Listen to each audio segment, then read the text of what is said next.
we so often as parents try to intercede and keep kids safe or try to stop them from doing something. We're like, oh, be careful up there, right? We actually articulate that, our fear, our worry to them versus just not talking, not saying anything, just staying neutral in that moment. And so we're actually limiting our kids by saying, be careful.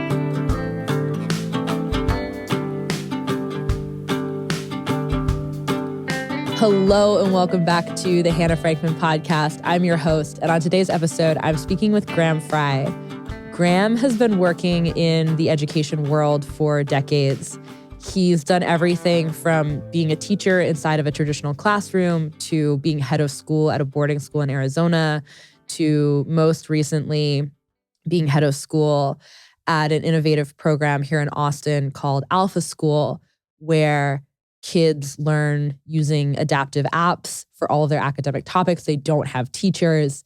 And throughout these different experiences, Graham has accumulated a wealth of knowledge about what's actually effective in delivering a meaningful educational experience to kids.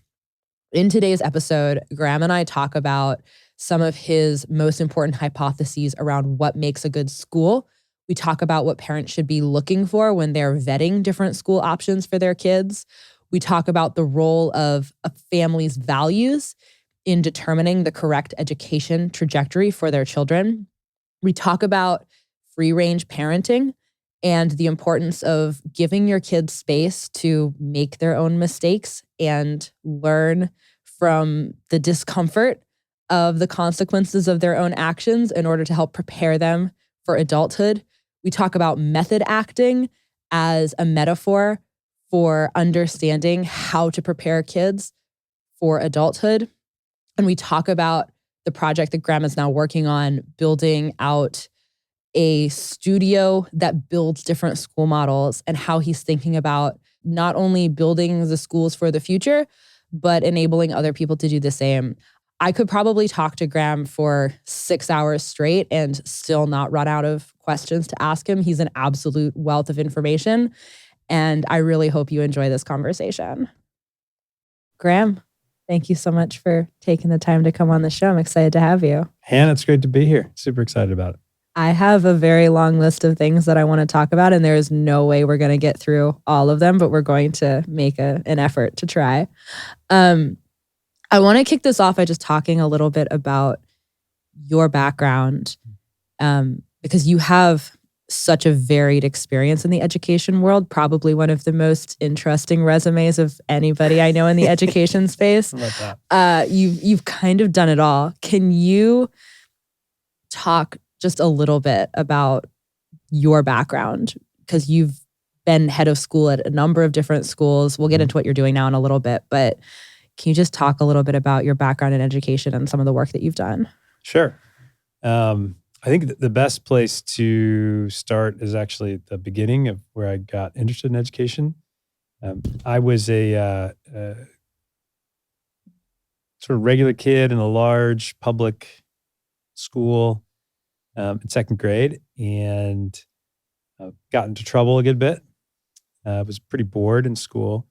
And in that classroom, the teacher decided the best way to get my attention was to put me into the corner. And so they literally constructed a cardboard cubicle around me. And I spent most of second grade in the corner doing worksheets. I remember peering around the corner of the cubicle to see what the other kids were doing, only to get scolded sort of back to my spot. Now, I grew up in the Midwest, so you didn't really complain. My parents had no idea that this was happening until I had said something. And later in the year, we had this meeting with the principal and the teacher and my parents. My parents were divorced. It was one of the few times I remember them being in the same room. And the principal basically said that I didn't have the aptitude to be in a regular classroom, that I needed to be in what he deemed, I believe, special education classes. Right? And my parents basically agreed that that wasn't the case, that something else was wrong and that I was bored. They sent me off to a Montessori school where for the first time, I really had to be accountable for my own work. And I could also work on the things that I was really interested in working on. And I could work as much on those things as I wanted to, as long as I got the minimums and other things. together, and that was where I started to build my self-esteem back together, and then ended up going to a great all boys private school, and looking around when I walked out of there as a graduate, thinking that this life was quite appealing, that it was a simple way to go to school, a simple way to live life, teaching and coaching and reading, being invested in academia, but at the same time working with young people and helping them learn. And so that's really where my fundamental interest in education came from. One was from the experience that happened to me. And then second was the experience of looking around and seeing a really happy, content group of adults.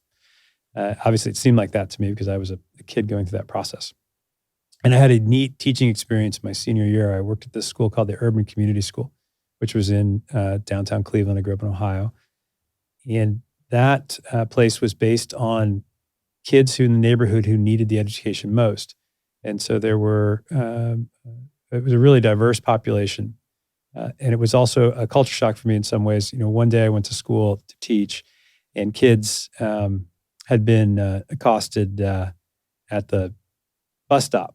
And one kiddo had his shoes stolen. But he still came to school that day. And I was contrasting that experience of that sixth grader with what would have happened in my world at the time. And there was no way that the children would have still come to school. But education was so important to him. Being a part of this community was so important to him. And so those are some of the formative things. From there, after college, I became a teacher and a coach. I taught history and English. Really thought that was going to be the majority of my experience in academia and maybe become a head of school someday at a top tier private school. I had some experience in working in some of those. And pretty early on, I realized that the education that we were offering at these wonderful schools could be better, that we could make some improvements. So as a young, eager teacher and young administrator, I started to venture down the road of making suggestions. And at the time, the internet was pretty new, and they just created the ability for laptops to have optical drives. And so I could bring in DVDs and show lectures to my class instead of me lecturing. And I got in trouble. And I got in trouble because I was supposed to be the subject matter expert lecturing these kids. And when I explained that I wasn't an expert in Mesopotamia or that Shelby Foote knew more about the Civil War than I did, the answer was no. The whole point of school, the whole point of our school is that we employ these subject matter experts. And I kept on insisting that these people are really subject matter experts. And this works really well. The kids are much more engaged. They're tired of my voice anyway. And that was just one of the suggestions that I had. Like, why couldn't we do some flipped classroom type things, what we call them now? Or couldn't we use real experts in the space since we had access to them? This is the beginning of the internet, as I said. And so I realized that pretty quickly that there was no way that I was going to be able to improve these institutions. They were like banks, they were couched in history and had a very clear mission and were not interested in necessarily the type of innovation that I was interested in. So I went off and started to run my own school. I took over a fledgling school that was really out of money. I didn't know that at the time.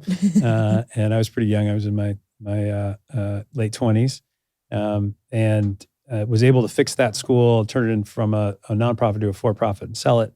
And it really was my first experience with one, leadership of a school, two, the different components that build a school, and also the potential for carving out a space where kids were really engaged in a community that was, let's call it, somewhat alternative or simply not in the traditional sense of private school. And that was a thing, that turnaround was a big deal. It didn't seem like a big deal to me because it was sort of survival. We were just trying to figure out how to make payroll and try to figure out how to graduate kids. And, we had one burner that worked in the kitchen and I had deals in town with the different restaurant owners that if our kitchen failed that we could use their kitchens when they weren't using them. It was a lot of fun, but it was pretty crazy. And from there went to work, basically building the first online schools, where was my first introduction to really what we call education technology. and figuring out how we could harness the internet to help kids who were in a non-traditional circumstance, right? Kids who were sort of disenfranchised by the regular process of school, as well as kids who were high performing, who really didn't like the constraint of having to go to a physical place. And then took that knowledge and started to turn schools around. I really enjoyed the idea of taking a place that had good bones, had good history, and how do we fix that? How do we improve those situations? Help those places get back to their core mission and philosophy. And then finally, that led to projects around the world, helping schools become innovative, building micro schools, helping people really start, scale, and fix different type of academic programs. I've never really thought about my time in education from a career perspective. I know I'm a pretty crappy employee, and I know that I've never thought about like this career arc of like where you're going to get to. It's more so of, when something comes across the table, is that something that's really interesting to me? Is there a problem there that's really interesting?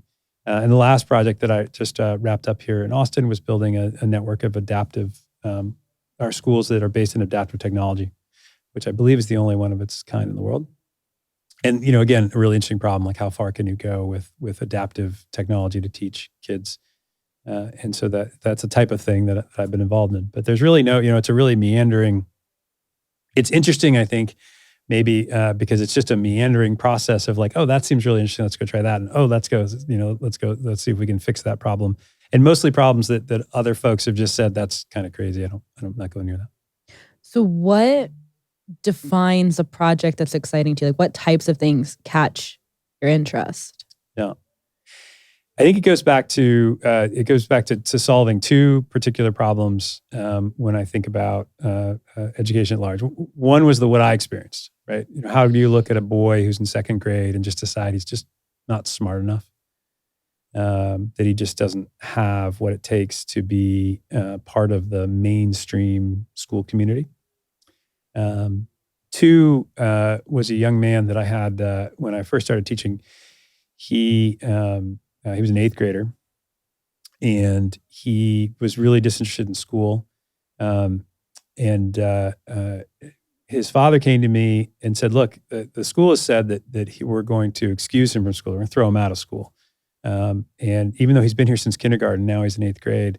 And I just don't think, first of all, you guys have known him for all these years. What happened all of a sudden? And then number two, I don't think that it's an intelligence issue. I just think he's not engaged in school. And there must be a better way to do this. And he was really interested in food and restaurants and restaurant management. And so we got him an internship in restaurant management. And I agreed with his father that our approach wasn't working for the young boys. His name was Eric. And so we started to supplement. I started to meet with them in the mornings and supplement how we approach education without telling it administrators, because I would have gotten in trouble again. I was really good at getting into trouble with administration. I still am, I think. It worked. He became engaged in school, and his grades went up. Right, all those things that are sort of those things. So it's like, how do you focus on those types of issues? How do you engage kids in school? How do you make what they're doing meaningful? How do you solve some of the basic problems? Is there a way to encourage or create a situation where every child is working on what they need to be working on within a day? How do you get rid of the bureaucratic noise, which will eventually lead towards simply more learning during the day? And how do you simply make it a better day, a better experience for every child? And that falls into three pieces. There's a structural component, there's a programmatic component, right? And there's a cultural component, right? And so those sort of, the problem exists in all three of those areas. So the real simple approach is, I have the saying where I say, do simple better, right? And I think education at its heart is pretty simple. And so when we think about innovation, it is, where are those particular things that could be innovative, right? That help the simplicity actually play out within a day. Sounds complex, but it's really not. And so when something comes across, we're like, is a adaptive piece of software better than a textbook? Maybe so. And could that be a really easy way to scale and impact a large number of kids where they're working on what they need to be working on every day, and ultimately it builds greater esteem and test scores go up, and so on and so forth. So that's where it comes from. I know that you spend a lot of your time thinking about how the way that we educate kids is falling short and how it can improve. And I'm going to ask you the biggest question I can possibly ask you. There's no way to actually sum this up simply, but I'm just curious where you go in an attempt to answer this. Maybe you have an answer, I don't know. But I'm acknowledging it's a very big question. But what are the biggest problems that you see when you look at the way we educate kids and the thing that sent you down these rabbit trails in the first place of not just working within the system as it exists, but trying to innovate upon it and build something new? What are the biggest things that started to irk you besides just not being allowed to show videos in your classroom? Which seems so silly, right?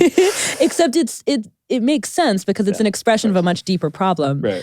What were the biggest things that you looked at and you said, you know what, we can just do this better, and I think we're just totally missing the boat on these specific areas? Big question. Sorry about that. Big question. No, it's good. It's good. And I think it goes back to the heart of it. I think if you, it starts with kids, right?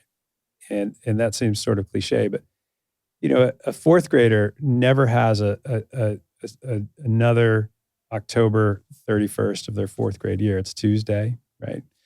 And so their opportunity to have that day, they never have that chance again, right? A second grader never has another first day of second grade. And we look at what happens in the current systems, and it's fairly mediocre. And so it's really hard for me to look at a second grader, a third grader, a fifth grader, a ninth grader, and say, I'm sorry, today is just a subpar part of your life. And even though you come into this day with tons of enthusiasm, as we know young kids do, my answer to that is pretty systematic and bureaucratic, right? And so I think that's the first point of like, if I'm a 10-year-old or an 8-year-old and I walk into this day, I'm really excited and I get to school and it's simply a draining experience for the most part. And largely that is because we have, there are other factors that lead into why school is the system that it is today, right? The bureaucratic aspect of the custodial, so on and so forth. So I think that's the starting point of like, how can we make every day great for every kid? Which is a pretty basic place, when I think about childhood and how precious that is. And then two, the realization that there's a lot of energy spent on like where we are, right? Meaning like lots of articles every day about test scores and the system and all sorts of the things that we know. And I spend a very little bit of time actually beating up the system that is today. Similar to what we've talked about in the past, I'm really interested in like, let's go fix problems. Let's go solve problems. Let's go build something new.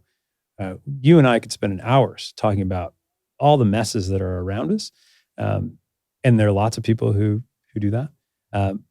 My energy goes towards let's go build something. Let's go build many things that can bring, the first point is bring joy to kids all day long. And then two, as Skinner talked about in The Shape of American Education, create a situation where kids are actually learning what they need to learn during the day. And by the term need, I mean just where they are and that everything. So let's create more learning during the day, right? Stop treating every kid like they're all the same, because they're not. We're all human beings. And so that's where, so when I think about the big question of like, where do you go? Where do you start? Those are the things at the end of the day that I reflect on, where I'm like, okay, can we make every day as good as we possibly can for a kid? Can we create a situation where there's simply more learning within that particular day? And then can we help them focus on what they need to be, what knowledge they need to be acquiring to continue to move forward? There's so many places we can go from there. There's so it's a much big in question. It's a really big question. And it's something, like you said, we could spend all day talking about this because it is one of the fundamental questions.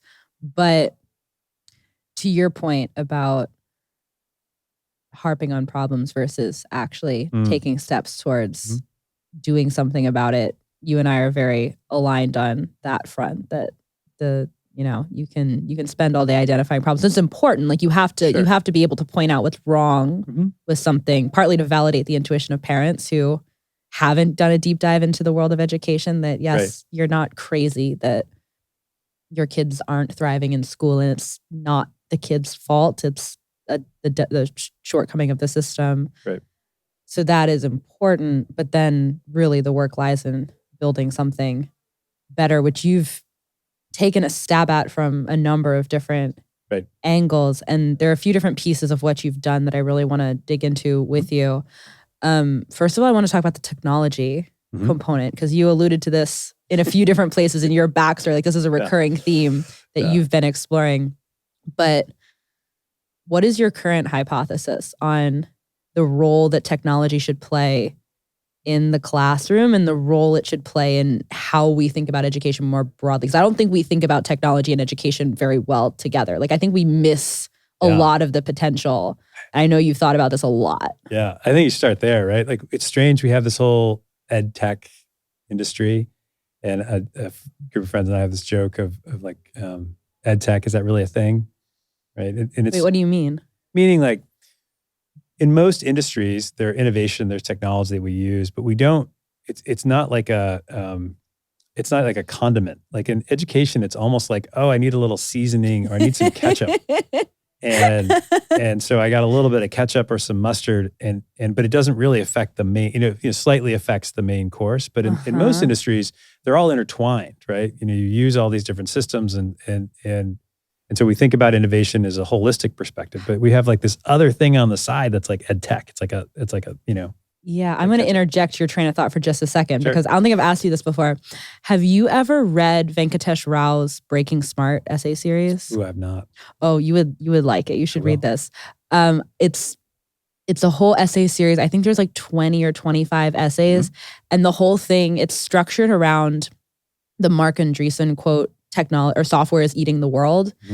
And it's just a deep dive exploration into the implications of technology as a thing that, so Venkatesh calls it a soft technology. So it's something that like most technologies, they kind of like exist, they exist separate to everything else. And they, you kind of, like you just described, they kind of add a little bit of it in somewhere, but it's its own separate thing. Whereas a soft technology is something that infuses everything else, and it becomes baked into the fabric of all other technologies. So his whole point was that software is a technology that infiltrates everything else. So like name an industry, it suddenly has technology in it. Banking has technology baked into it. Like construction has technology baked into it. Transportation, like it just becomes part of it in the same way that language or money are just like, they have seeped into everything. Technology is the same way. And I think that that's the point that you just made sums up everything that we're getting wrong about technology and education, that we've allowed technology to just deeply infiltrate most of our industries. But in education, like you said, it's sort of this thing on the side. Like, sure, there are computers in schools. Usually they're not very nice computers. They're not computers that are designed to have complex computing power to do anything. Correct.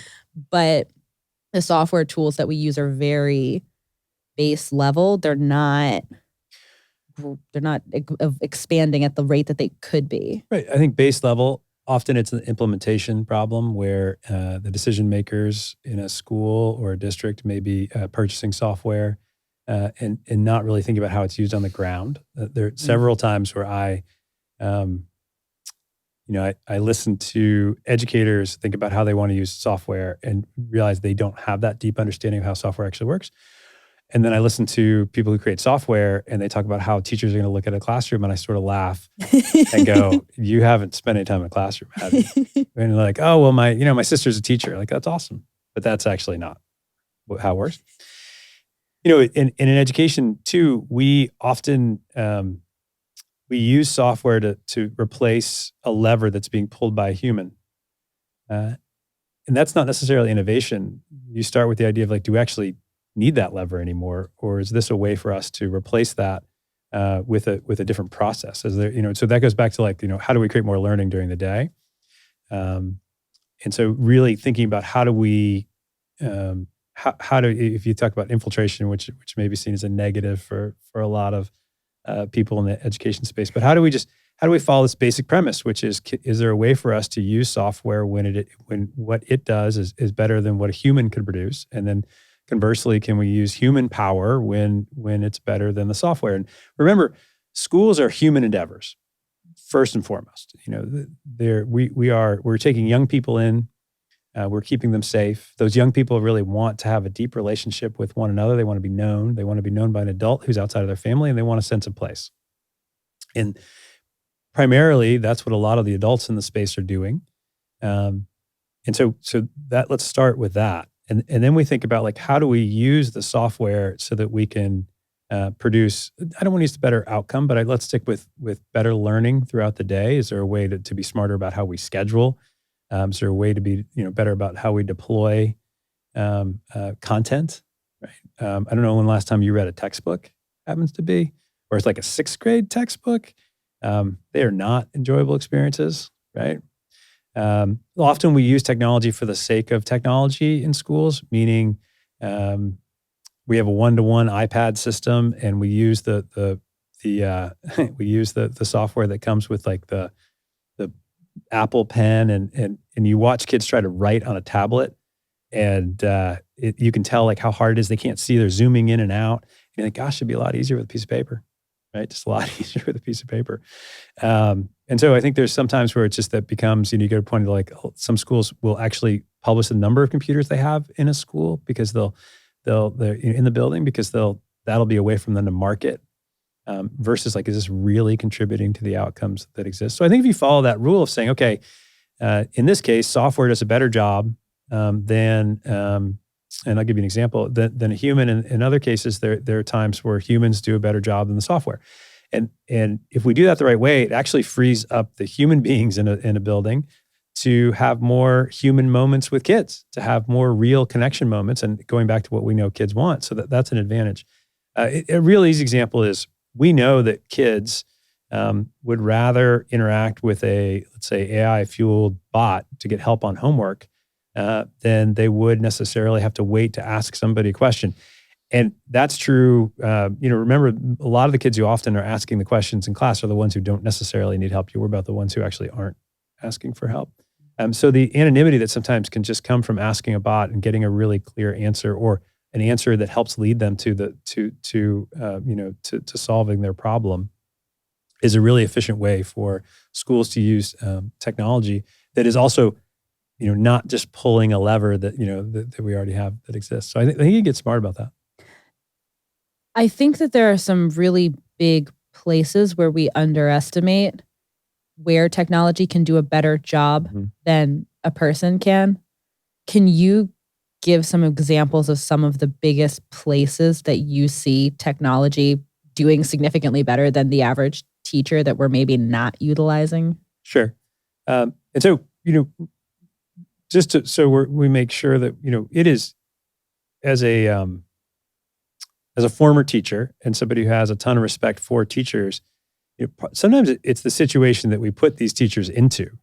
I taught 40 kids in my last year, and so that's a privilege, right? And that's basically, and that's 4 sections. So I was teaching a small amount of kids, a high level group of really bright kids, but I had time to grade every paper, and I had time to sit and get to know every single kiddo. A lot of classes today have 40 kids in them, and then you have 5 sections. So so sometimes this is the problem that we've actually presented these human beings with. So it's not necessarily, it's not necessarily their fault. But so given that situation, what do we know? We know that if I am below the 40th percentile of learning, let's say in 4th grade, that I probably know about 50% of the information that I need to know by the time I'm a senior in,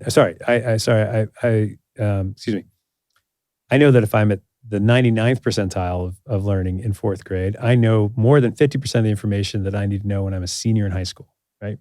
So that means there's just not that much content that exists, right? Mhm. I also know that if I'm in the 40th percentile in our current system, there's actually no real way for me to grow out of that. So we can almost look at a fourth grader and say, hey, we know where you're going to be by the time you're a senior. You're most likely going to be in the 40th percentile as well. And that means that these are the options for you in your life. I was thinking about it for a second. I can look at a kid and say, I know kind of where you're going to get into college if college is going to be an option. If I overlay the SAT statistics and sort of where you are, I kind of can plan out what's going to happen. Imagine having that frank conversation with a fourth grader of like, hey, I can predict where what your life's going to look like, barring, some of the things on the corners, right? Maybe he's an athlete, or maybe he's, who knows what it is. And so that, so we start to think about like, how do we use technology in a way that can be more supportive? Well, we have this gap right now in the United States, and actually around the world, that is caused post-COVID.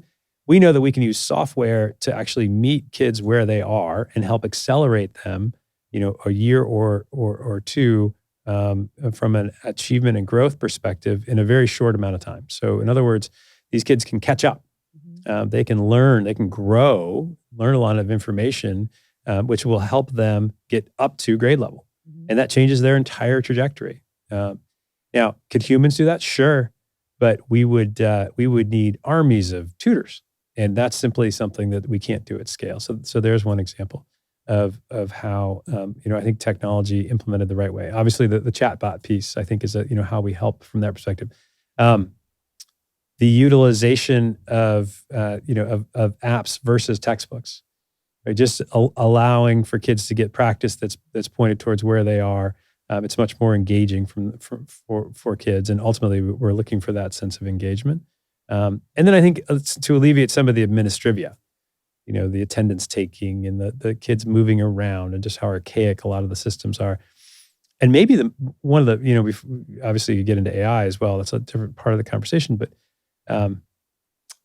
schools have a ton of data, right? They've got meal information and transportation information, attendance information, academic information, all this stuff. Well, what if you took all that information and you put it into one place and you started to look for different patterns? I'd bet that you could figure out where these points of tension were for certain kids, where kids were underperforming, who also might have things that are similar to patterns where other kids are underperforming. And then all of a sudden you could start to correct for those things, right? Maybe there's something about having math right after lunch every day for this group of kids who are all sleepy and don't seem to be retaining things the same way. And maybe that could influence your schedule, where you start to rotate your schedule, and then all of a sudden you start to see some changes. Really simple use of technology is applied to the problem. You've worked inside of school environments that have almost exclusively relied on technology as a means of academic instruction. It works just fine. Can you talk about this a little bit? Well, I have two experiences in that space. The first one was when we were building, the online schools. To tell you the truth, they weren't very good. This was like late 2000s. Technology, the internet was still fairly primitive as we think about it today. YouTube, did YouTube even exist yet, or was this pre-YouTube? I think YouTube existed. I don't recall. This is pre-iPhone. I think the iPhone maybe had just come out, right? So 2009-ish, I think, right in there. And for the most part, our online programs were PowerPoint, right, with questions. And then some really, there was some streaming video, but it was basically canned. It took a long time, did a lot of buffering. All pre-recorded, or were there live? Oh, all pre-recorded. Okay. And so it was, the positive was that it was mastery based, meaning that you couldn't move on from one section to the other until you got a certain score. Okay. Which was really good for kids, right? And it was asynchronous, so that the kids could work on it, sort of when they wanted to. So it worked within their schedule. And then there were some synchronous points of catching up and connecting. So it was a great start. But it was if you, there was this moment where we were in a large meeting. Imagine a big boardroom, because most of these education decisions are made in these, sort of nondescript boardrooms, because that's where we should really be thinking about kids, right? Like a bunch of people sitting around a big table with, and debating the future of the world for children. versus actually being connected to the kids. And at one point in time, this is a story a friend of mine likes to tell about me. I realized that we were trying to build schools for kids who were not engaged in school. And I stopped the meeting. I wasn't running the meeting, but I sort of, my classic bad employee self, stopped the meeting. I was like, I've got a couple questions if I may ask them. I said, number one, how many people in this room have gone to a top 25 university? And everybody's hand went up. I said, number two, how many people were engaged or did well in school, middle school, high school? Everybody's hand went up. Right? Proudly. I was great at school. I was great at school. I'm really good at school. I went to MIT. I went to all these great colleges. Were great. And then I said, okay, how many of you have been in a classroom other than when you experienced that classroom as a student? No hands went up. How many of you taught a class? No hands went up. And so what we realized, and my point was that those people who are building these solutions had actually not engaged kids in a way that got them interested in what they were doing. And so no wonder all the stuff was really boring, right? Because it wasn't built for kids who were disengaged. It was built for kids who had already engaged, and the kids who were already engaged didn't use it. So we didn't think about our audience in that sense. And so, it wasn't that there were some, there's another great story about the place too. We built some accelerated summer school classes, and some kids took advantage of that to try to get a grade level ahead or accomplish big pieces. And our registrar at the time would not give them credit for completion and knowledge based on the fact that the courses were too short, right? They were 8-week courses, and there was no way to condense everything you needed to learn over the course of a year into 8 weeks, even though everything tied perfectly. It was this sort of arbitrary, nothing had happened that fast in 8 weeks kind of thing. And I argued vehemently against that. Like, it makes zero sense that why couldn't we condense these things? So the reality is that, there we experienced some gains, but then, the latest project here at Alpha here in Austin, we found that kids who relied predominantly on technology, on adaptive software, could grow academically at an accelerated pace, so much faster than they would on a typical pace that would be offered in a traditional school, and that kids could also maintain achievement by using adaptive technology. So there are two really important things that unlocks. One is that if kids are working in a piece of technology, and that technology recognizes where they are in the learning process, and then gives them problems that are exactly where they need to be, they can attain knowledge, they can grow. And so they're no longer sitting in a classroom that may be 2 or 3 steps ahead of them, where they're simply becoming further and further removed from what it means to be on grade level. Once they start to grow, then they can start to achieve, right? So meaning, they can actually start to move, after they acquire that knowledge, they can actually start to move into that upper actual performance level on standardized tests, for instance. Secondly, we found that kids can not only maintain but continue to learn at a high level using software, and so that's 2 different populations that could both benefit from this piece of software. And if you imagine in a typical school system right now, or a typical classroom, we have a 2-week period. We have a test every 2 weeks. We have a quiz in between. So week 1 quiz, and then week 2 you have the test. And if we perform at the C level on both of those things, then on the Monday after the test, we start new material. Well, we know that subject matter builds upon itself. And so if I have a average grade on this, or average mastery, at this level, automatically in week 3, I'm already going to be struggling, and I'm going to simply not be able to keep up with my peers. And that has everything to do with the way the program is structured, not actually the learning process. So that can become really frustrating for kids. You've been inside of a lot of different school environments. How do you think about what makes a good school? Because I think this is a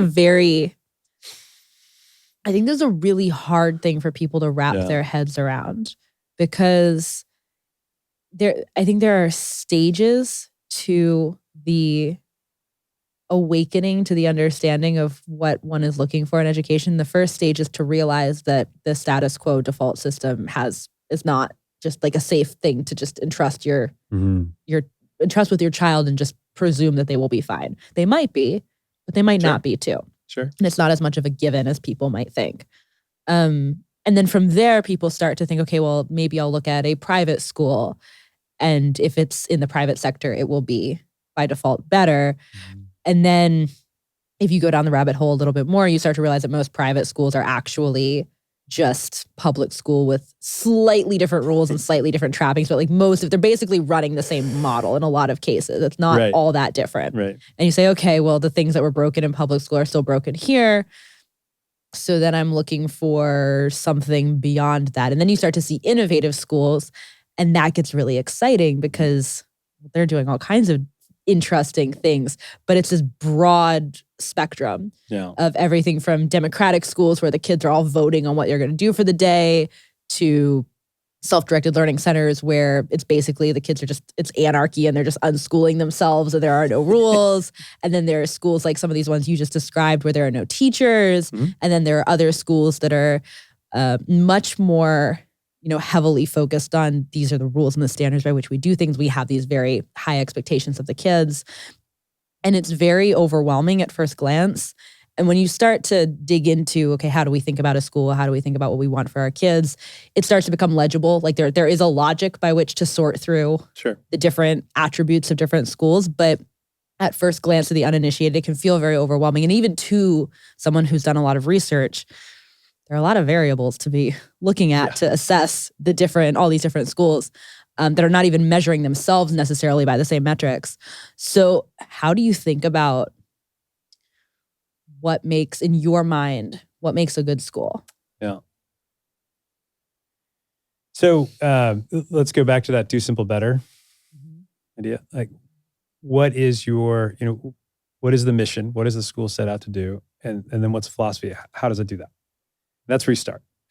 And what you want to see is a really clear, simple mission that then is supported by a very clear, digestible philosophy, and that the people in the building, everybody understands what those things are.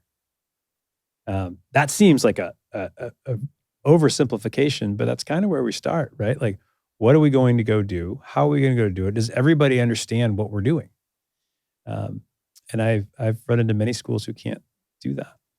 And so that's where I like to start. And then I think about the three major components to a school.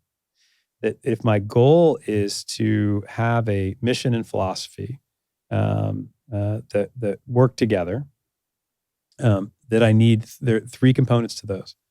One is I need to make sure that there's an academic program that is aligned. Two is I need to make sure that there's a culture that is aligned. And three, there needs to be a structure that supports those two. And so similar to a Venn diagram, they all come together, and that sweet spot in the middle is really what we want. So we can find schools that are culturally exceptional, but their academic program may be lacking, right? We can find schools that have great culture and great program, but they actually don't have the structure. They don't have the physical space. They don't have the environment that actually promotes learning in that sense, right? And so it's really, it comes down to making sure that those three things are aligned. And there are lots of ways to figure that out. So as a parent, it's about talking to somebody outside of the admissions department, right? It's about talking to teachers, and it's talking about other parents, and actually, believe it or not, talking to other kids. Kids are really honest once they realize you're asking them serious questions, right? When you're engaged with them. And to ask them, like, what's it like to be here? What's the culture, right, of this place? Being observant when you visit. If this is a place that where you talk about really instilling great habits, and the classrooms are super messy and there's a lot of clutter. I hate clutter. Then those two things don't coincide, right? If it doesn't feel like a place where kids are going to feel safe, right? Then that's something that's going to affect their experience every day. If it's a school that talks about being outside and doing a lot of space, but a lot of things within space, but they actually don't have that kind of space, then those are pretty obvious things. So I like to talk a lot about, take a look at the program, take a look at the culture, take a look at the structure. What are the things that support those things in that structural component? As a really clear starting point. And then think about, what is their mission? What is their philosophy? When I ask people, ask a lot of questions and then wait for their responses.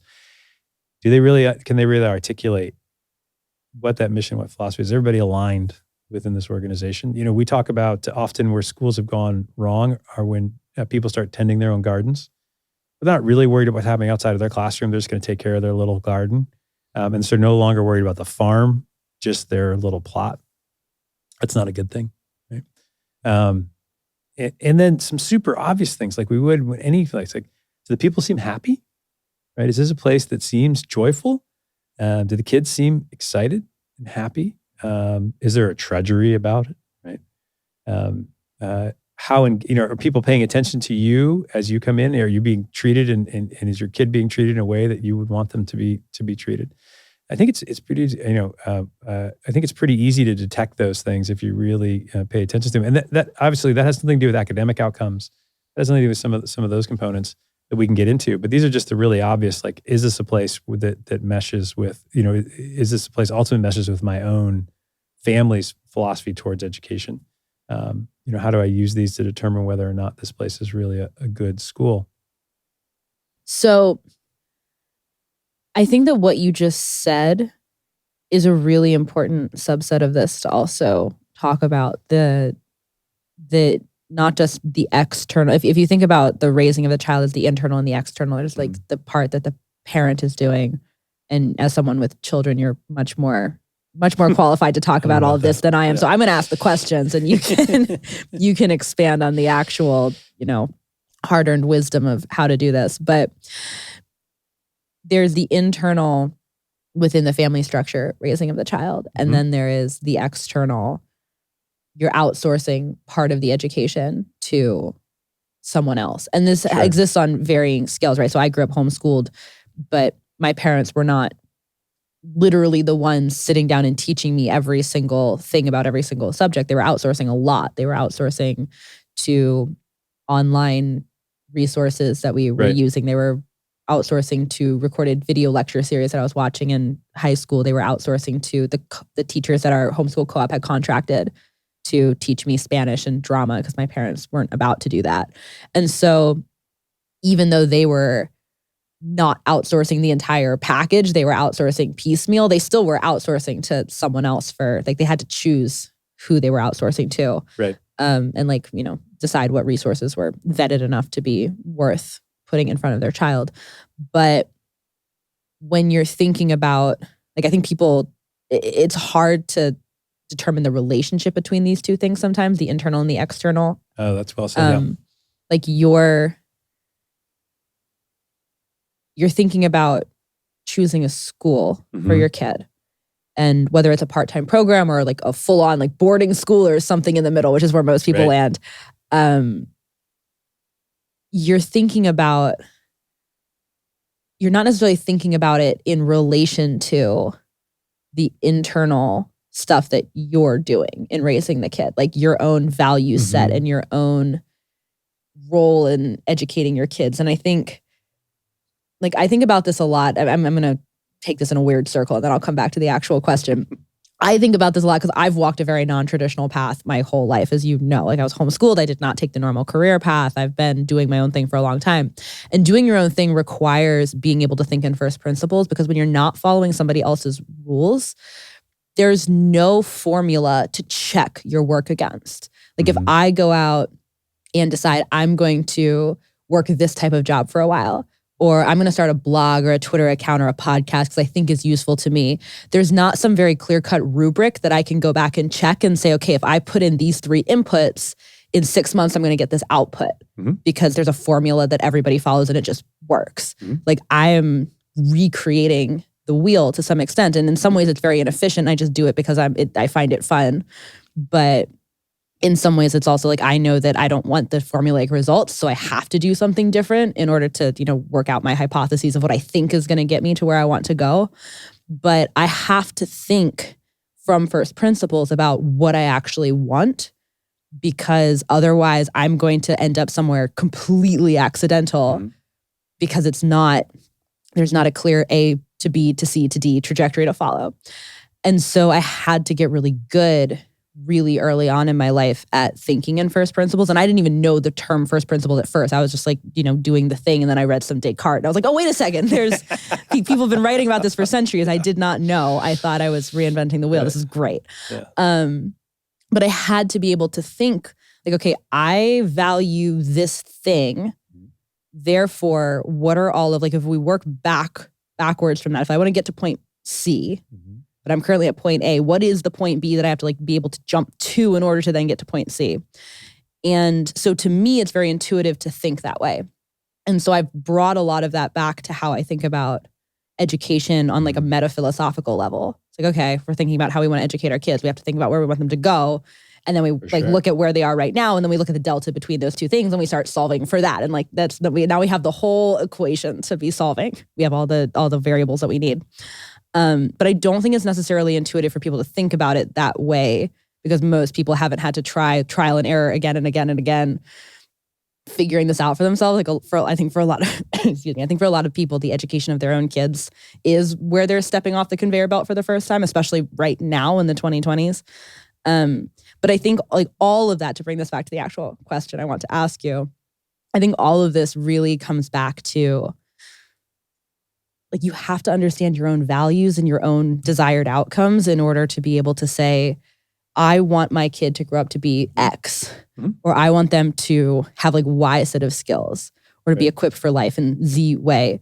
And then thinking about choosing a school from that internal locus of control based on your value set, as opposed to just thinking about, well, the state says and the college boards say that my kid has to be able to check off this list of skills in order to be able to get into a college. Therefore, it's very reactionary. Like, I know my kid needs to know all these things for a college to take them seriously. Therefore, we better make sure we're checking all these boxes. It's a very different come from to say, these are my values as a parent.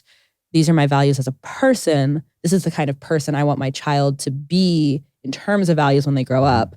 How do you think about that side of things when you're thinking about good schools, bad schools, maybe weighing schools for your own kids, encouraging parents in the process of thinking through where they want to send their kids to school? How do you think about the internal value side of things? Love that thought process. Really like the first principles approach to problem solving, especially when it comes to education. First, when you go back to the evaluation of good schools, one of the easy questions to ask is, hey, you talk about environmental stewardship in your mission, and that's something that's important to us as a family, and I'll get into that. Can you show me where in your program you actually do that? Show me where that's demonstrated, how kids learn how to do these things. And watch out for answers like it's just baked into the fabric of what we do, or it's just couched in every day, because that's like, wait a second, that sounds like a lot of spin. And so think about that. Like, approach education of your children with intentionality. And realize that you can equip your kids with skills and tools. And then your job is to make sure that when they turn 18, they can go off into the world and pursue what makes them happy, is your hope, right? We can break that down. You can talk about happiness in lots of different ways, but really I think about us as parents, our job is to present them with a pathway that by the time they're 18, they're off they go. And then, they're independent, they're accountable, they're all the things we do. And ultimately that they're pursuing something they're engaged in. And we hope that they really can go pursue happiness. And what better thing than be able to launch your child into a world where it's like, I actually set my kiddo up to be happy. And so then if we take a step back and go, okay, so if I'm going to be intentional about the education, what is my family's academic philosophy? What is our approach to what's really important to us? If I simply hand my child, my fourth grader, over to a private school or a public school or alternative school and just hope everything's going to be okay, that's not a plan. There's no intentionality with that. I should, and so what I need to start with, like, okay, what are our values? What's really important to us as a family? And realizing that, like, yes, you could script out your plan for your child.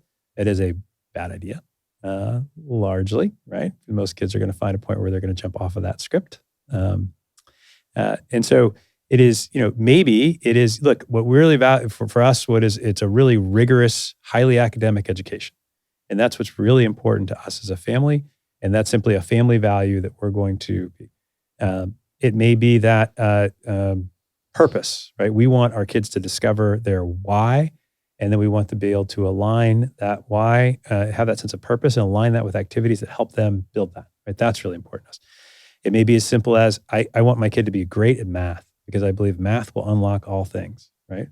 And great. And so then, define those and then go find the place that matches those things and realize that you might not get everything you want. And you might have to say, well, there's a certain part of school that's simply transactional, that I am going to ask for these things from the school and I'm going to take care of these things on my own. And on my own may be similar to the way that your parents manage it, right? Where it's, they become some additions that you're doing on the side, right? That are simply part of the makeup of our family. And so I think that it's really important for families to take a step back and say, okay, what's important for us? What are the skills that we want to make sure that our kids have? Beyond the skills, what are the in-betweens?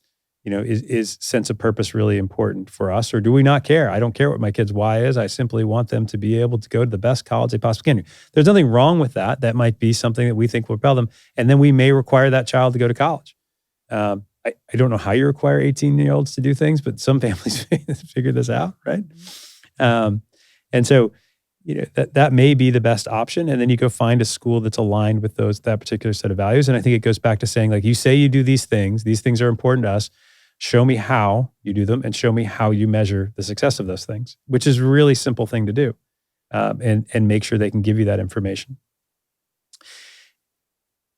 It is, if you don't have that sense of intentionality, two things I think happen. One is you may be asking the school to do something that they can't actually do. Meaning you haven't taken the time to figure out whether or not they're good at this thing that's important to you and whether or not they can actually live up to your expectations. And then two, if you haven't explained that to your children, meaning these are the things that are important to us, right? Then they may disappoint you or may go in a different direction and not realize that they were going against the family philosophy. How dare they? I might be the one encouraging them to do so. So I'll be quietly on that one. So I think it's really important to sit down with your kids and say, here's what's important to us relative to school. Here's what we're asking from you to be involved in school. Here's what we're going to do on our own outside of school. And you have that same conversation basically when you think about the school you're going to, which is, here's what I want from you. These other things I'm going to take care of. I don't expect you to be great at everything. That's a mistake, right? We know that by and large. And then I can evaluate, like, is this a good fit? Is it not a good fit? Are we getting to those points? And then understanding that we often look at school, to your point, like, we look at school of like, phew, I got my kid into kindergarten at this private school, or we moved to this district in kindergarten, and therefore I'm done. And for the next several years, everything's just on autopilot. Well, that's not the way kids work, right? There are ebbs and flows as they go through. There may be realizations of change. You have to continue to iterate as you go through, as you should as you parent, and making sure that you're still, you're having that intentional conversation every year of really what you're looking for. So I think it's sort of, that intentionality as well as being transparent. I want to talk more. I want to go down the parenting rabbit hole for a minute, because I know you have all kinds of interesting thoughts and perspectives on this. I suppose. No, I love talking to you about parenting because you have a lot of paradigms about it that I think are counterintuitive, not on a long-term time horizon, but in the current climate of parenting. I think throughout generations, there are ebbs and flows, and this is a gross oversimplification, but there are ebbs and flows in the level of freedom that people are comfortable giving their kids versus, and the level of autonomy versus the level to which parents are trying to, protect them from the harshness of the world. Right. And you have a lot of really strong opinions about this, especially in the realm of letting kids make mistakes for themselves, letting them learn the hard way sometimes, testing their own limits and finding out for themselves how far they can go and where the line is between, I'm inside of my realm of competence and I have gone too far. Allowing them to take the responsibility to make decisions for themselves and then live with the repercussions. Even if it's going to hurt, that it is, as hard as it is to watch, it is important for them to learn this lesson for themselves. You can't just tell them. How do you think about the I'm going to steal a phrase, but the idea of free range kids and giving them space to run and find, get their own cuts and bruises. Yeah. I think before there were free range chickens then, but we didn't market them as free range chickens. I don't think we had free range kids yet. A good friend of mine's father's a renowned psychiatrist, said to me, there are two really important things you need to do for kids as they're growing up. The first thing is let them run. Give them lots of room to run. And the second thing was buy them a dog when they turn 5 and let those two raise each other, which I thought was brilliant. Here's this. I wish my parents heard that. Here's this, highly published thought of psychiatrists. Those are two pieces of points. I wanted a dog so bad when I was 5. Where was this guy? It's in North Carolina. And so, you start with go back to that concept of intentionality. Like, what are those things what are those values that are important to us as a family? And I think you start there, and then we couple that with, by the time this kiddo is 18, they got to be out on their own, be able to make their own decisions, because we're not going to be able to make decisions for them, right? And so, nor do I want them to text me every time that I have a question, right? I want them to be able to really be able to make sound decisions. And so that period of time up to that is like this incubation period, right? Where I want to allow them to make mistakes. I want them to learn that if they're not failing from time to time, they're not trying hard enough, right? I want them to learn that success lies just the other side of hard work, right? I want them to learn this concept of accountability. I want them to fall down and get themselves back up. I want them to have collisions, right? Not only collisions with authority, but I want them to have collisions with their friends, with their siblings, right? I want them to learn how to ask really good questions. I want them to learn habits from consequence. There's some simple things that we do that just don't make a lot of sense as parents. When our kiddo forgets something at school, so often, if we have the ability, we see it on the counter and we bring them their lunch, or we bring them their computer. Don't do that. Let them suffer. They're going to be fine. They're not going to starve to death for the day, right? They'll figure out their snacks. If they can't do any academic work, then they won't, then they'll realize like, oh, I need to be accountable for this thing, right? And as a personal parent, I'm known for some of these things. If my kids were late coming out of the house and I was on my way to school, I would just leave without them. And that seems really harsh, but that happens once, right? They're only late once, and the next time they figure those things out, they become accountable for those things. And so if I'm trying to coach or teach accountability, if I'm trying to, whatever the intentional thing that I'm trying to go create, then I have to make sure that I set up opportunities for those things to be very real.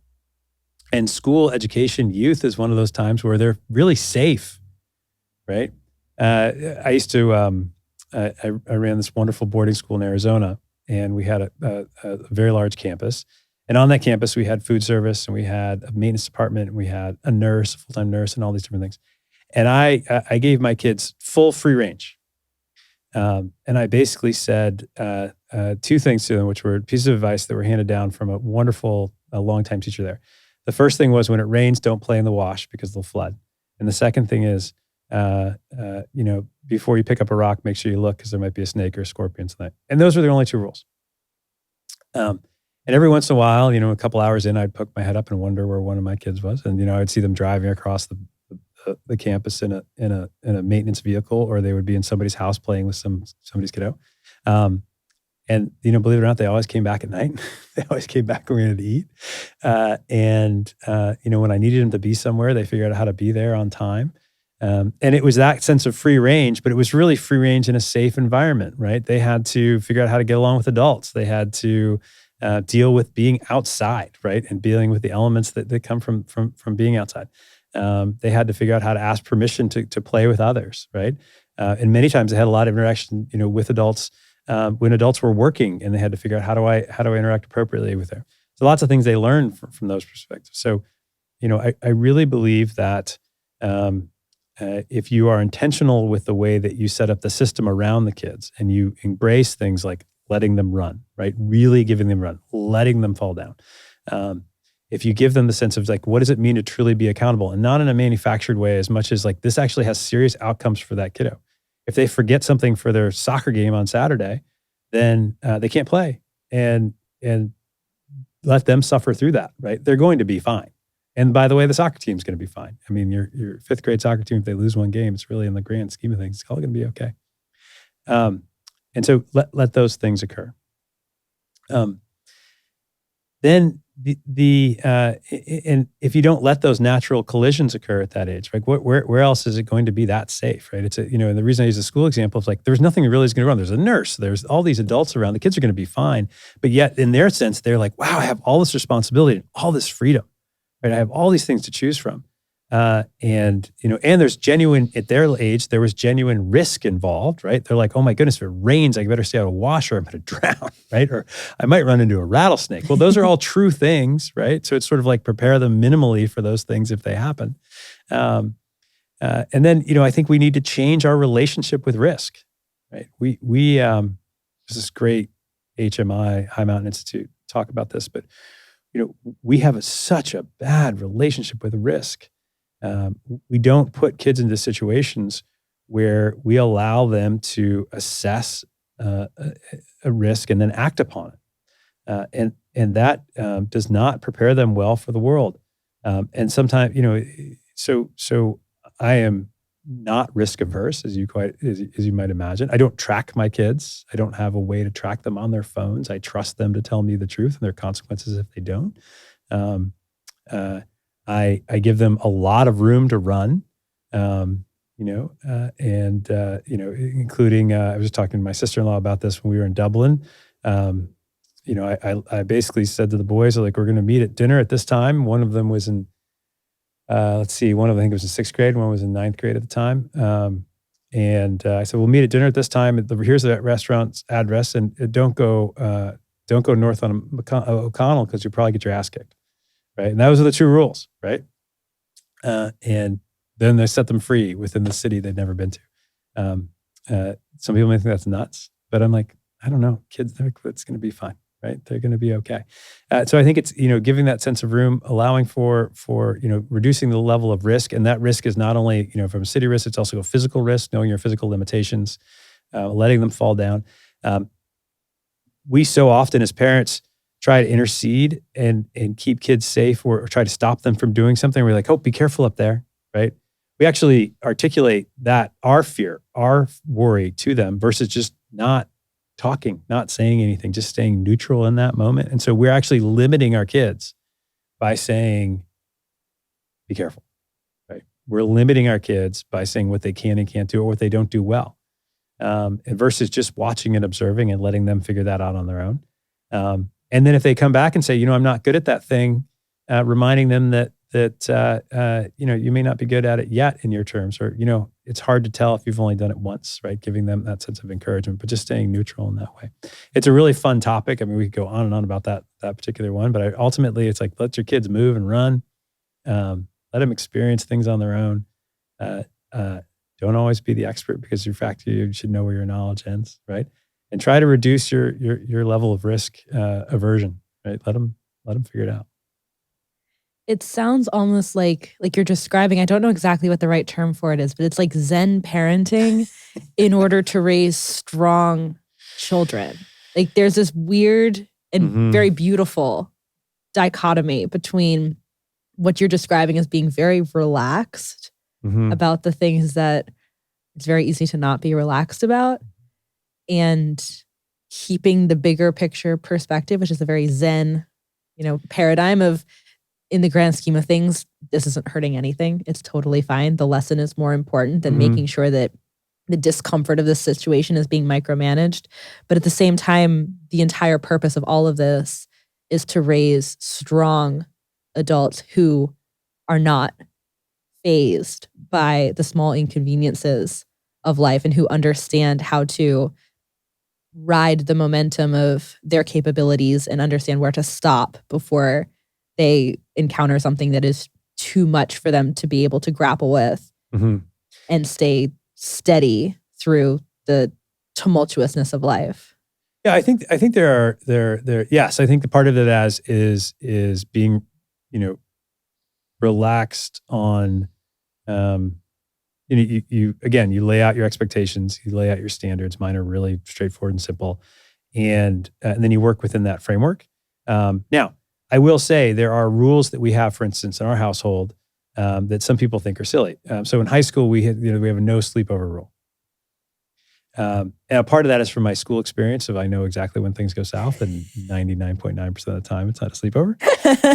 And so it's like, and there's this guilt by association piece, right?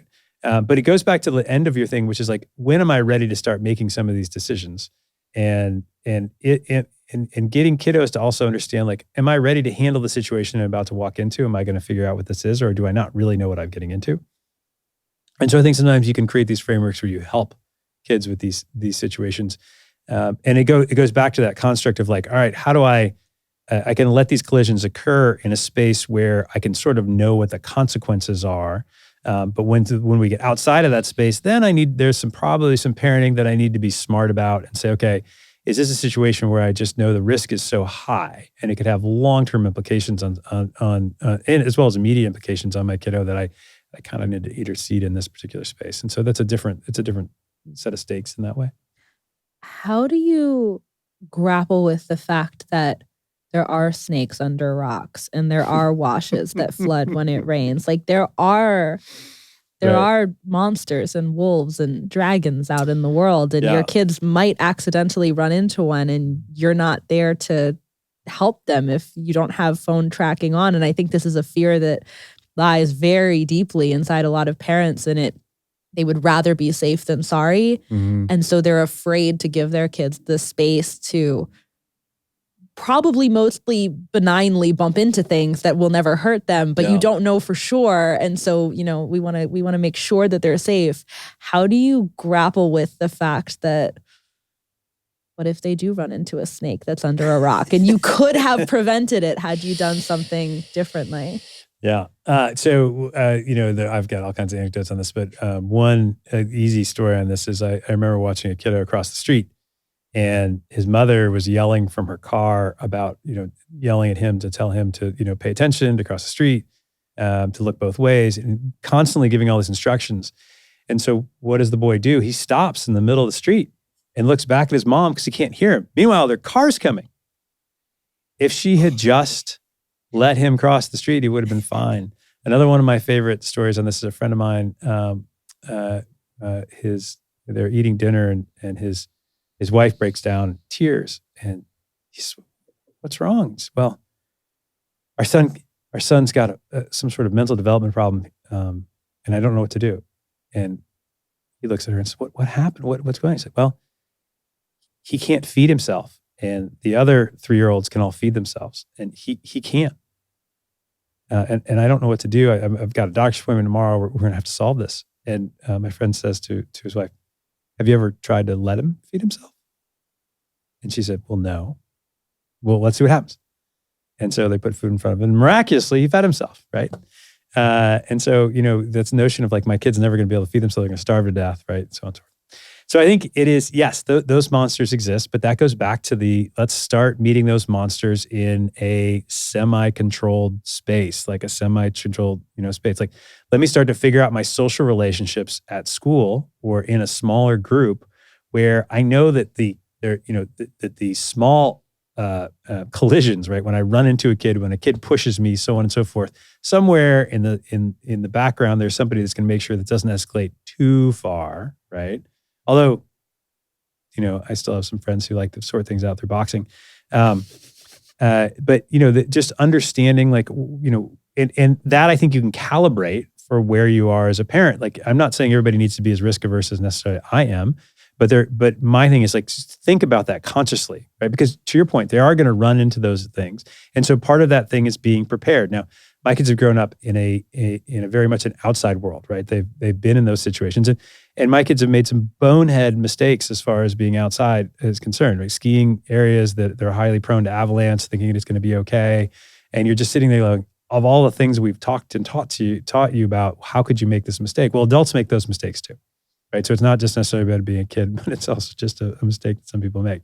And I think it's the best thing to do is to actually educate them that, there's some monsters out there. There's snakes out there. Now, rattlesnakes for the most part, as you know, I'm sure, are going to leave you alone unless you really torment them or step on them, right? I've seen plenty, and I only know one person who was bit once. Bears are a little different. I had a lot of bears this summer, but it's just being conscious of that. And I think it's also, again, it goes back to intentionality and preparedness. And so what happens if something does go wrong? How do I react to these things? And being through lots of different situations like that, and so what you hope is that you build a relationship with the kids, which is intentional as far as communication is concerned. And so that the kids are really being honest with you. And this is true for schools as well. How do I get honest communication about what's actually happening at school? And how do I get honest communication from my child? And knowing that honesty, that knowing that they understand the repercussions of their decisions they made. But at the same time, like, encouraging risk doesn't necessarily get them into trouble, right? It gets into more of sort of evaluation. How can we do a better job of this next time? You were also talking earlier before we were recording about the difference between kids who've had to face adversity academically versus kids that just float through school and everything's great and they're very good at academics. And you said that you worry more about the straight A students who've never had to struggle with anything in school than you do about the kids that have gotten a lot of C's and have struggled with they've had to deal with school being hard. Can you talk about that a little bit? Sure. So, we like to think about, one of my favorite charts to draw is like this, that academics is a linear pathway, right? It's just this straight up and to the right thing. And going back to that concept of learning is a human endeavor. Schools are a human endeavor. It's actually the squiggly thing that goes up and down, right? And so it's really important that there are ebbs and flows, there are ups and downs, and that's the way kids travel and that kids grow. If you think about a child as they go through puberty, right? If you look at a freshman compared to a senior, if you look at a sixth grader compared to an eighth grader, like these physical and emotional changes, these chemical changes that kids are going through, and being conscious of how that impacts what they do every day, right? And then trying to pepper that with, like, do your best today, just be great, right? Which are just silly statements. What if I don't do my best today, right? Or what if I'm not great today, right? And that's all putting pressure on these kids to perform at a particular level, right? And what we know about schools, and this is not a very popular thing, is that it's a lot easier today to give better grades, give more A's and B's than it is to give B's and C's, because life just becomes easier given the climate that we're in. And so what we look for first is that our kids engage in learning. Our kids, and by engaged, it usually actually means it's hard for them, right? Meaning they're working to get that challenge. It's similar to a video game. If a kid is on level 1 and level 1's too easy, they check out and may not play the game again. If it's too hard to get to level 2, they may give up at some point in time. You're trying to find the right tension between those levels. It's the same thing you're trying to do in school, is try to find that right tension. And then ultimately, we want kids to experience that sense of failure, that sense of difficulty as they travel through, because that's going to make them better students, better learners in the long run. And we're better to feel failure than in a school. Because as you and I both know, if the kiddo comes home with the B+ versus the A-, at the end of the day, the long term, it's really going to be okay, right? It's not that big of a deal. It's not going to change their chances of necessarily going to Harvard or Yale or whatever. And ultimately maybe a better learning. Likewise, hopefully at some point in time, your kiddo has a struggle, has some sort of breakdown with their sense of why or their sense of purpose, that there's an emotional struggle that occurs while they're in school. Because again, it's a safe space, right? They're at home. They have a lot of people around who hopefully love them or engage and know them. And you can help them with that process, right? That you can help them figure out those solutions, not give them the solution, but help them to problem solve. And that will, going back to what we talked about before, by the time they're 18, make them better prepared. What I worry about the kids who are just straight A's all the way, where they're not really engaged, they haven't really felt the sense of what hard work looks like, right? They haven't had that sense of failure. And they haven't actually had that breakdown moment. It's going to happen sometimes. It happens to all of us, right? And are conscious of where, of how their brain operates and that sense of mental health and how they can maintain some sort of even keel through tough times. I have a weird analogy to draw with what you just said. I've never made this connection before, so we'll see if this actually holds water when I start saying it out loud. But when I was in high school, I really liked creative writing, and so I read a lot of books on creative writing. And one of the books that I read was from somebody who used to lecture at the Iowa Writers Workshop, which is one of the biggest creative writing programs in the country. And he was talking about how in the Iowa Writers Workshop, they make kids study, adult students. They make students study things that have nothing to do with creative writing, like other modalities of arts. You have to take a painting class, you have to take a drama class, because it allows you to think about your art form through a completely different lens. And one of the things, like, he recommended different books and stuff from some of these programs that he had taken. One of the things he recommended was reading An Actor Prepares by Stanislavski, which is one of the famous books on method acting. And I read it and I found it fascinating because it was such an interesting way of thinking about dropping into, like, preparing to be a character, which I found super useful as I was learning how to write short stories and novels. It was super relevant to me. But I actually think it's also a helpful way to think about raising kids, especially as the kids get a little bit older, they get closer to that 18 point. You keep talking about being prepared to go into adulthood when you are 18. Being prepared does not just mean understanding the theory. It means having experienced in practice what it means to be the thing. So I think that there's a metaphor here that works, where you think about being, raising kids, and you think about it almost like method acting, being adults. Like, they need to go out and prepare themselves for the reality of, you're going to be on stage soon, and you're not going to be able to say, okay, wait, cut. Like, what was my line again? That's right. Because you're going to have an audience that's expecting you to keep going. And even if you mess up, all the actors around you are going to keep going. And so you're going to have to keep going too.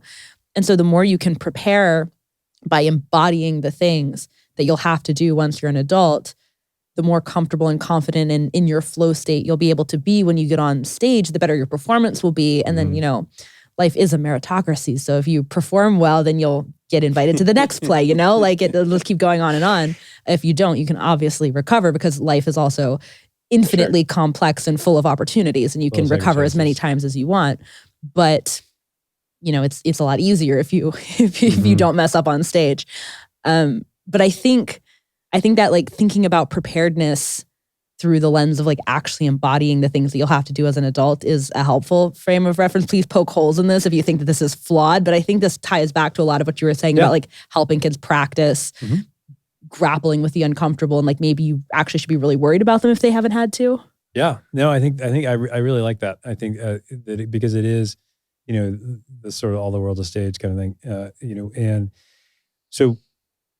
Go back to where we talked about intentionality is regarding our family philosophy, and what are the skills that we really value, and then creating situations for those kids to learn and absorb those skills, and so that, I think, is really important, and so there may be a toolbox of things that are important to us. They may be anything from being able to fix a car engine to a flat tire to playing the piano to and then getting kids into a situation where they're outside of their comfort zone, right? So I think all kids should have the opportunity to be on stage at a young age. Just getting used to what it's like to have eyes on them and having to deliver. And I think that some level of athletics are really important, because it's ability to move your body, and movement. We know the only way that you're brain grows is if your body moves, right? So we know there's a really important correlation between those two things. But also the idea of, how am I going to learn collaboration and communication at a young age, right? It's not about winning and losing, right? It's about engagement. It's about effort. It's about having teammates. It's about, communicating with my teammates. It's such a great forum to learn those particular things.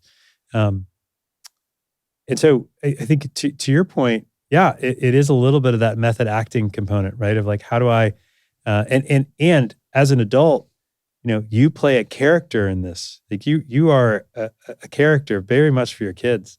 They, and to that, a couple things. One is think about that.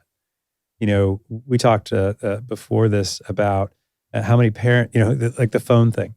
I give my kid a phone.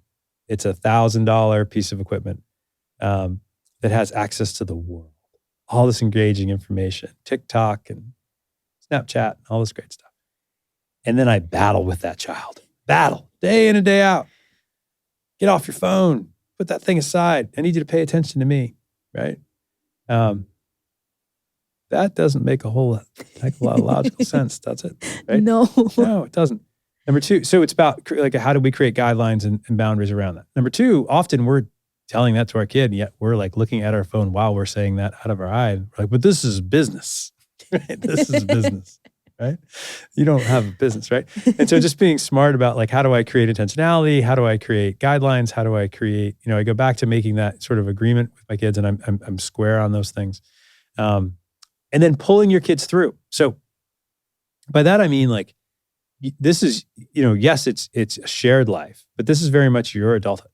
Now, I believe that on a Saturday, let's say, obviously it's important time to spend time with kids. It's also time, give them room to run.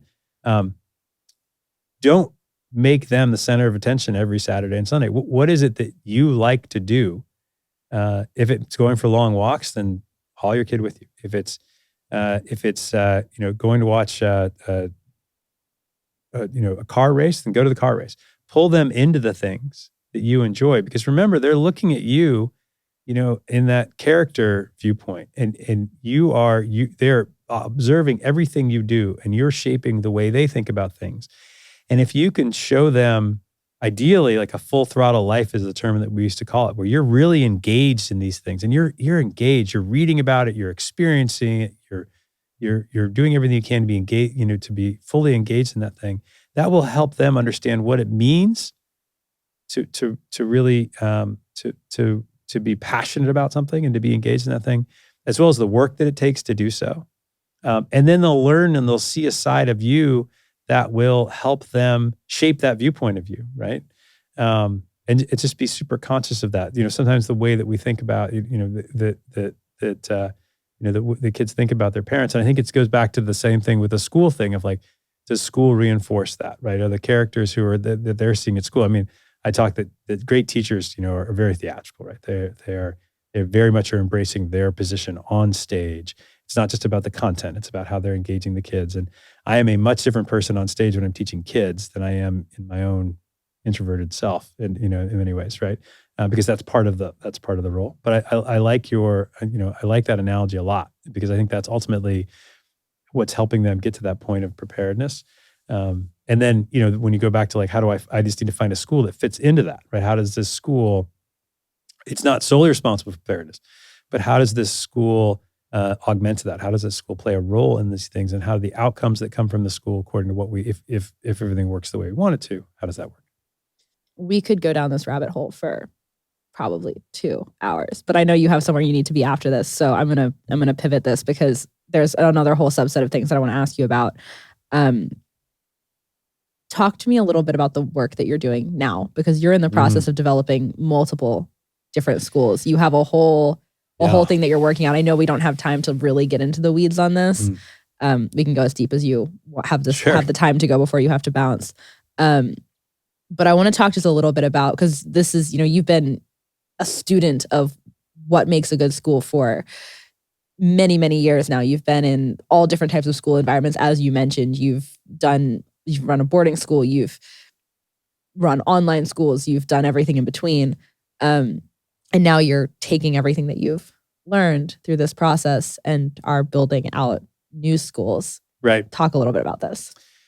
Yeah. I've had the great privilege to work with a ton of wonderful people on really fun, engaging, tough projects. A lot of crazy ones. And I'm usually the one who's like, yeah, I think we could figure this out. Like, I don't know, actually. It might work, it might not. And so recently created a group called Hallcraft School Studio. And the purpose behind that really is to start and support high quality, non-traditional schools that reimagine what education can be. It is my belief that we have issues within our educational system, as we could talk for a long time, probably saying that mildly, and that the best thing to do is to build new schools. That's to start new schools is the best way to address it. And we have a group of people in this country who are really interested in doing just that. And so we want to help them do that. And we want to make sure that they don't fall into the same pathway that produces the schools that we have right now, so that they're truly different, right? They're reimagining, they're non-traditional. They understand, they've taken the time to define what high quality means. And we want to start our own schools that are offer choices to families within particular communities. That's our main goal. We just want to provide families in every community more options for where to send their kids, which goes back to that sense of intentionality. Do I really have another option, or is the school down the street the only option? Mm-hmm. And if we can provide more options, we think that we'll see kids who are greater engaged in schools, that parents have greater engagement in their overall community, better results according to the results that I'm looking for, right? I'm not just talking about academic results. And the realization that if we simply use the tools that exist in the education space today, they will push us back into the same current that we're already in. So to get out of that current, to get into a different part of the stream, we need to be able to come up with new tools, new processes, new guardrails that keep us thinking about things differently. And that's that's really the space that we want to play. I've always, there are two things. If I have two professional goals in life, and it's funny for me to say because I really don't. I don't think about life that way. But one would be I love being on the outer edge of education, sort of thinking about it like a heat shield on something re-entering the atmosphere, where it's just like sort of burning up, right? You're in this sort of crazy space, and most people are way behind that, right? And then two, we really want to be the place where if I'm thinking about starting a school, or I have an idea, that you could then act on it, that you could actually execute. We're trying to own that space because we want more people to start their own schools. We want to realize that, yes, it can be very hard, but it also can be quite simple, following that do simple, better idea. And so that's what we're up to. I love it. I could ask you questions about this all day, but I know you have somewhere else that you need to be. So we're gonna leave a little bookmark on this. And great. Now that I've made a teaser, now you have to come back again. We can talk about it some other time. Love to. In the meantime, if people want to know more about what you're doing, is there anywhere that you would send them?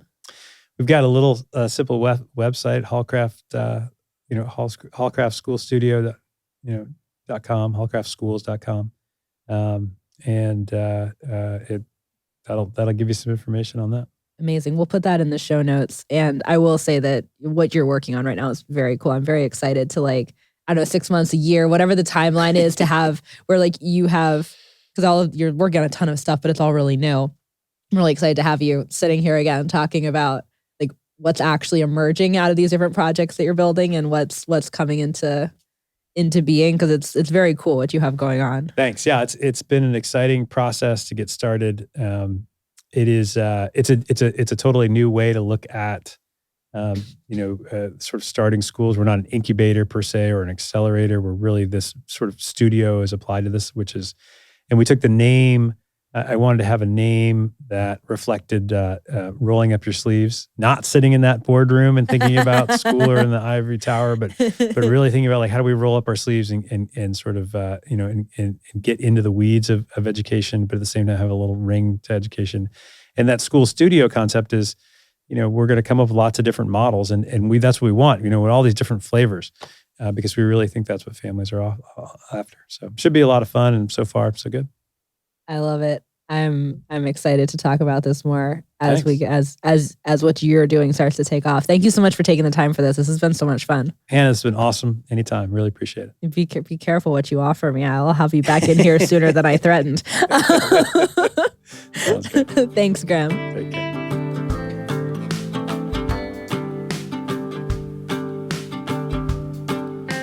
All right, that's a wrap for this week. Thank you so much for being here. If you're listening on Spotify or Apple, please leave a 5-star rating. Ratings are how this show gets discovered by other people, and it helps me bring in better guests.